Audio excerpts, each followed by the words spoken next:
এবং প্রকল্পের টাকা যেন দুর্নীতিতে ভেসে না যায়।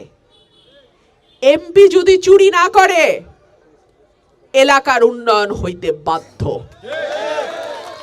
এমপি চুরি করলেই ঠিকাদার চুরি করে, ঠিকাদার চুরি করলেই এমপির চামচারা চুরি করে। এমপি যদি টাকা না চুরি করে এমপির চামচার বাপের সাধ্য নাই যে এলাকার প্রকল্প থেকে টাকা খায়।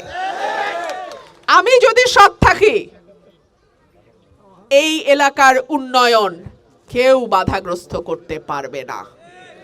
আর আপনাদেরকেও বলি, আপনারা, আমি যদি আপনাদের ভোটে নির্বাচিত হই, সার্বক্ষণিক আমি সেল রাখবো, একটা টিম তৈরি করব।